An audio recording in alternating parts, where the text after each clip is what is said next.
Acá estamos. Guillermo Nielsen, gracias por estar. No, por favor, gracias por la invitación. Nielsen, ¿cuánto de bueno o de malo es para la Argentina que Trump sea el presidente de Estados Unidos? A mí me parece que en términos de la economía, ¿no? No, en términos... Es muy difícil hay que ver también, dividir claro, y separar en términos políticos de términos económicos. Estamos hablando de la elección presidencial en la primer economía del mundo y estamos hablando de una economía hegemónica y por lo tanto no es solamente y no es tan fácil dividir lo económico de lo político. Son cosas que están indudablemente entrelazadas. Yo tengo una visión positiva de esto. Y positiva, si se quiere... De los efectos de las consecuencias sobre Argentina, si se quiere, hablando coloquialmente, medio a los tortazos. Pero que va a ser bueno para la Argentina. Y las partes negativas son cosas que, con una política económica adecuada, internamente de Argentina, se pueden compensar. A ver, ¿cómo sería una y otra? La primera, Argentina es un adicto a la deuda. Tuvimos varios años sin poder... Somos adictos a varias cosas, ¿no? Bueno, pero estamos hablando de economía, estamos hablando de finanzas internacionales, estamos hablando de siempre deuda. Siempre nos gustó la deuda. Entonces la deuda tiene esa cosa fascinante, ¿no?, para Argentina, y automáticamente, en estos momentos, por ejemplo, varias municipalidades que no tienen ingresos de dólares, ni nada que se le parezca, ni hay impuestos dolarizados, ni nada que se le parezca, están o han emitido algún bono en dólares o están preparándose para salir a emitir bonos en dólares. Esto es un poco la sinrazón de la deuda, que no hay que remontarse demasiado en la historia reciente para ver que nos dejó un legado muy negativo que hoy se trata de ignorar. ¿Qué tiene de bueno la elección de Trump? Bueno, por razones de un ambicioso programa de infraestructura, que lo va a hacer, eso va a absorber gran cantidad de recursos financieros que hoy están en los emergentes. O sea, para todos los emergentes las tasas de interés van a ser más altas de lo que venían siendo. Los emergentes y mucho somos más, nosotros. Somos nosotros, claro. Y mucho más para Argentina, que es una emergente con una historia compleja y de incumplimientos seriales a nivel planetario, ¿no es cierto? Entonces, esto le va a poner un límite a esta costumbre argentina donde se patea para adelante, vía deuda, los ajustes que se tendrían que estar haciendo hoy. En lugar de hacer lo que hay que hacer hoy, los argentinos tenemos la costumbre de patear para adelante intergeneracionalmente, que lo arreglen dentro de 20 años, 20 o 30 años, qué sé yo, o que lo arreglen con un default en el mundo. Eso no va. Esto es lo que hizo el gobierno de Macri en este año. Tomar deuda. Bueno, justamente. No solo lo hizo este año. Creo que, por un lado, lo hizo este año y me parece que la evaluación que se hace de la toma de deuda de este primer año de gobierno está muy sesgada por el arreglo de los holdouts, que era algo que no se podía evitar. Había que arreglarlo de holdouts y eso abultó el nivel de deuda de este año. Lo preocupante, en todo caso, es lo que implica el presupuesto para el año próximo, donde hay metido implícitamente una emisión de deuda de 35.000 millones de dólares. O sea, a mí me parece que la llegada de Trump a partir del 20 de enero al gobierno de Estados Unidos, si bien todavía no tenemos los detalles, hay un montón de cosas que están sueltas, pero esto va a moderar la adicción por la deuda que tiene la Argentina, y a mí me parece que eso es bueno en sí mismo. Ahora le pregunto, más allá de la adicción, está bien, usted es economista, la pregunta es más política que económica. ¿Existe ese margen para el encorsetamiento del cual usted habla y tomar las decisiones que hay que tomar? Sí. Segundo, ¿existe ese margen y esa posibilidad en un año donde el gobierno se juega electoralmente una legislativa? Bueno, el margen existe. El gobierno decidió no usarlo, que es otra cosa. Usted dice en este tramo. En todo este tramo, el gobierno...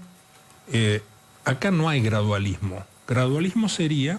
Si, supongamos, de un déficit del 7 pasamos al 6 o al 5,5. Acá se aumentó el déficit. se está aumentando el déficit. Eso no es gradualismo, eso es inacción. Entonces, ¿qué es lo que hay que hacer? Y hay que hacer lo que hay que hacer. Tenemos que solucionar los problemas de hoy, los argentinos de hoy. Ahora, ¿qué es lo que se nota? Evidentemente el gobierno hay cosas que no quiere tocar. Por ejemplo. Entonces ahí es donde yo les enfatizo esto.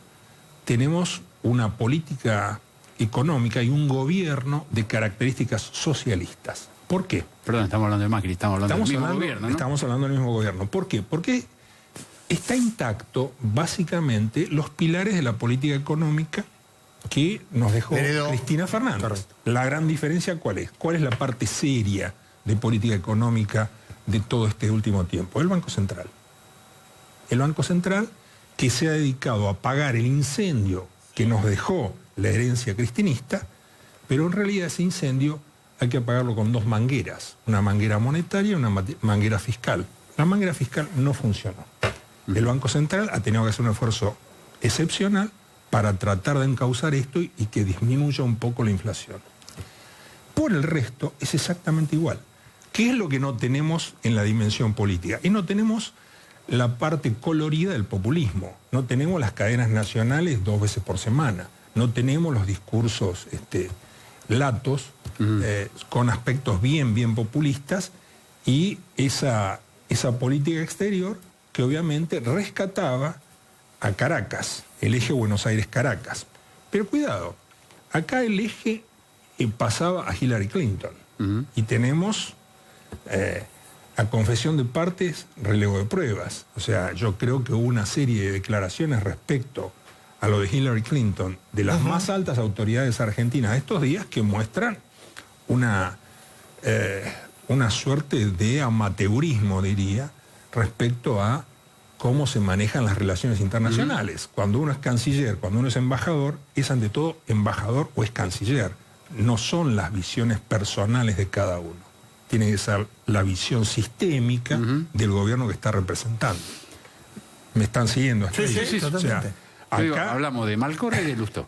Claro. Y de sus expresiones. No, y las expresiones contra Trump y a favor de Clinton. Trump, y que eso es gravísimo. Uno no puede, ninguna alta autoridad de un país puede meterse en la política interna de un acto soberano como es la emisión del voto en una democracia.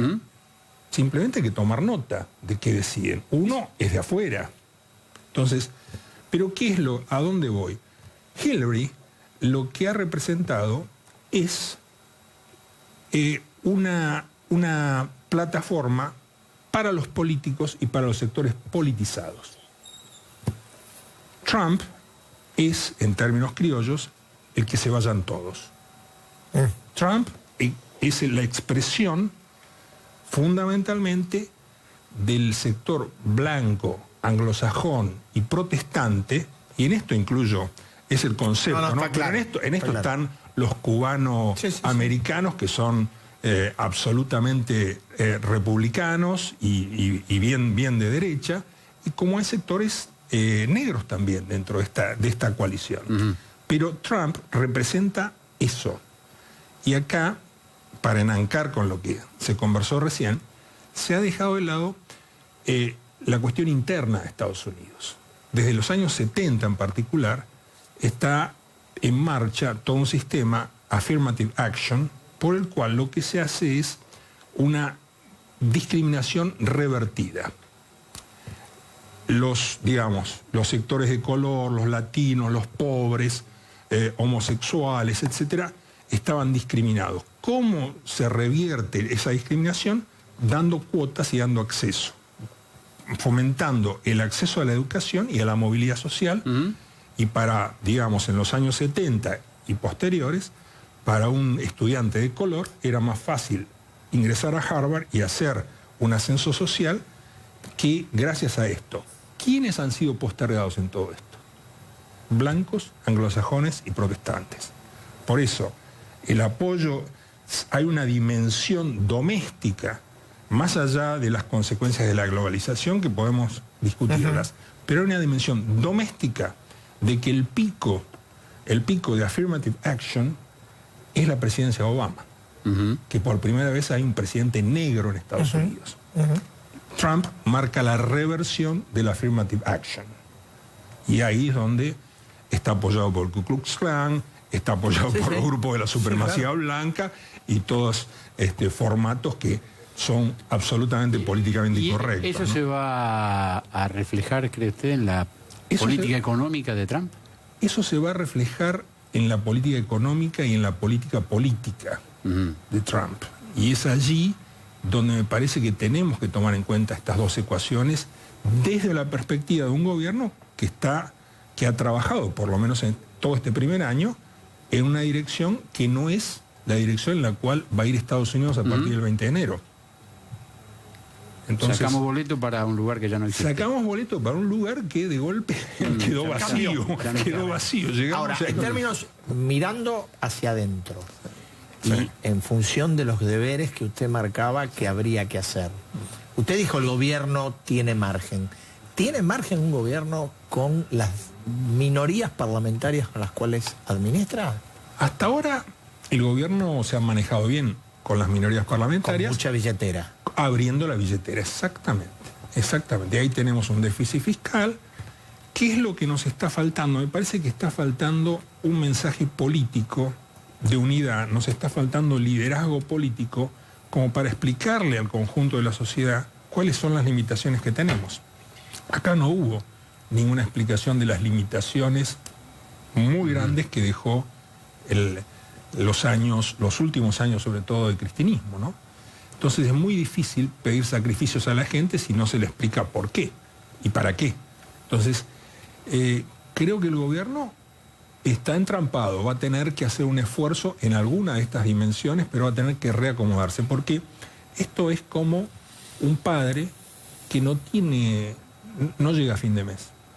Los hijos le piden plata, pero la plata simplemente no está. Ese padre tiene que lograr explicar a los hijos las limitaciones en la economía familiar, y no hay tutía, no es que se puede inventar. ¿Qué sería inventar? ¿Emisión del Banco Central? No va. No. ¿Me entienden? Sí, totalmente. El gobierno, no por vocación, no porque le guste, pero se va a ver confrontado a realidades que son más duras de las que tenía en su hoja de ruta original. Dice, muchas gracias. Muy amable. Venimos enseguida, hay bastante más código, está el picado fino, hay premios, esta noche vamos a ver premios, esta noche, ¿no? Sí, no de la selección. No, ya venimos.